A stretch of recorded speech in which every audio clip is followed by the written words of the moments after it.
Hello दोस्तों। तो अब हम सीखेंगे फॉर्म, यानी कि HTML में फॉर्म कैसे बनाते हैं और हम इसको यूज़ क्यों करते हैं HTML में।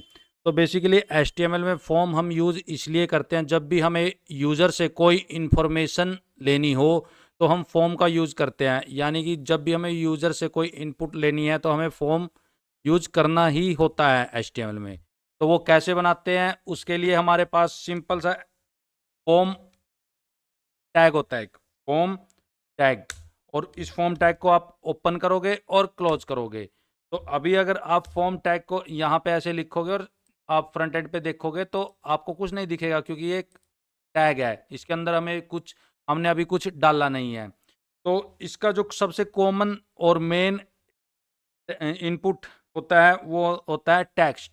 तो वो कैसे करते हैं हम, जैसे कि इसका सबसे पहले हम लिखेंगे इनपुट, और ये इनपुट टैग होता है, ये क्लोज नहीं होता है, ये यानी कि एम्प्टी टैग होता है। इसको आप लिखोगे इनपुट, और इसका टाइप टाइप क्या बताया मैंने, टेक्स्ट, जो कि सबसे मेन और सबसे कॉमन टाइप है इनपुट का। इसमें हम जैसे यूजर की इंफॉर्मेशन लेते हैं, नेम लेते हैं, फर्स्ट नेम लास्ट नेम, तो वो सब इनपुट टाइप टेक्स्ट में ही लेते हैं। तो अभी हम चेक करेंगे। तो अभी आपको ये यहाँ पे एक फॉर्म का इनपुट बॉक्स बना हुआ दिखाई दे रहा है। तो हम थोड़ा सा इसको ठीक कर देते हैं, जैसे कि हम एक डिव ले लेते हैं और इसको डिव के अंदर लेंगे। तो यहाँ पे हम लिखेंगे नेम, यानी कि इसमें नेम सबमिट करना है हमें कुछ। तो ये नेम सबमिट करने के लिए हमारा इनपुट बॉक्स है, तो इसको हम ऐसे लिख देंगे। तो यहाँ पे नेम, और ये हो गया इनपुट बॉक्स। और अगर आप इसको नेम को ऊपर लिखना चाहते हो इनपुट बॉक्स को, तो आप बी आर टैग यूज़ कर सकते हो। मैं बी आर टैग यूज़ नहीं कर रहा हूँ। और दोस्तों आई नो, मेरे को पता है कि ये थोड़ा देखने में इतना अच्छा नहीं लग रहा होगा, क्योंकि हम CSS यूज़ नहीं कर रहे हैं। जैसे कि मैंने आपको बताया था कि HTML में सिर्फ स्केलेटन एक स्ट्रक्चर तैयार होता है, और CSS से हम वेब पेज को सजाते और संवारते हैं। तो CSS का जब कोर्स करेंगे तो हम इसको एक बहुत बढ़िया तरीके से फॉर्म को डिज़ाइन करेंगे। तो अभी सिर्फ हम HTML सीख रहे हैं, तो हमें फोकस सिर्फ इस HTML पे ही करना चाहिए। तो इसलिए डिज़ाइन पे फोकस ना करते हुए आप कंसेप्ट को समझिए। तो यहाँ पे इनपुट बॉक्स हो गया है, यहाँ पे नेम आपने लगा दिया है। तो कोई भी फॉर्म सबमिट करने के लिए हमें एक बटन की एक ज़रूरत पड़ती है हमें। तो हम एक बटन बनाएंगे, और बटन को भी हमने यहाँ पे एक इनपुट में ले लिया। तो हम उसका इनपुट क्या होता है बटन का, उसका टाइप होता है, आप लिखोगे सबमिट, यानी कि सबमिट इनपुट टाइप हो गया है इसका। तो अभी हम चेक करेंगे, तो यहाँ पे आपको सबमिट दिख रहा है। अगर आप इसको चेंज करना चाहते हो, सबमिट की बजाय सबमिट फॉर्म करना चाहते हो, तो यहाँ पे एक वैल्यू एट्रीब्यूट है इसका, और उसमें लिख सकते हो आप सबमिट फॉर्म। तो ये चेंज, यानी कि आप चेंज कर सकते हो, और इसमें थोड़ा गैप डालना है आपको, तो आप यहाँ पे बी आर टैग यूज़ कर सकते हो। आप बी आर टैग यूज़ करोगे तो ये थोड़ा गैप हो गया इसमें, ठीक है।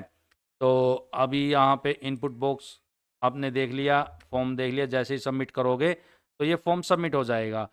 तो अब मैं आपको बताना चाहता हूँ फॉर्म का एट्रीब्यूट।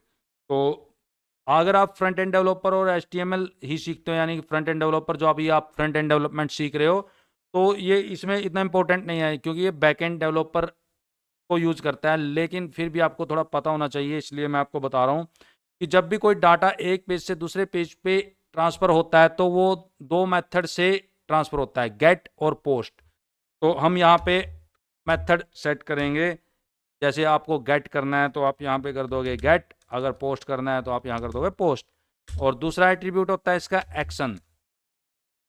तो एक्शन क्या करता है, सॉरी मैं स्पेलिंग मिस्टेक कर रहा हूँ। एक्शन क्या करता है, एक्शन में आप बताते हो कि इस पेज पे जो डाटा वेरिएबल्स ले रहे हो, आप इंफॉर्मेशन ले रहे हो, वो किस पेज पर डाटा ट्रांसफर होना चाहिए। जैसे कि यहाँ से हम इसको सबमिट फॉर्म .php इस पेज पर ट्रांसफर करना चाहते हैं, तो हम यहाँ पे इसका पाथ दे देंगे पेज का। तो ये हो गया मेथड, और ये हो गया एक्शन। तो ये फ्रंट एंड डेवलपर के लिए इंपॉर्टेंट नहीं है, फिर भी मैंने आपको बताया। अगर आप ये दोनों हटा देते हो तो बाय डिफ़ॉल्ट जो मेथड सेट होता है वो होता है गेट, और बाय डिफ़ॉल्ट जो एक्शन सेट होता है तो वो उसी पेज पर इन्फॉर्मेशन ट्रांसफ़र होती है, यानी कि इस पेज पे सबमिट हुई तो इसी पेज पर वो एक्शन एक्शन से मतलब डाटा सबमिट होगा। तो दोस्तों ये था फॉर्म, हमें स्टार्टिंग वीडियो है ये फॉर्म की, तो ये था फॉर्म। अगर आपको कोई फिर भी कन्फ्यूजन हो तो आप मेरे को कमेंट में पूछ सकते हो। अगर वीडियो पसंद आई हो तो वीडियो को लाइक करो, चैनल को सब्सक्राइब करो।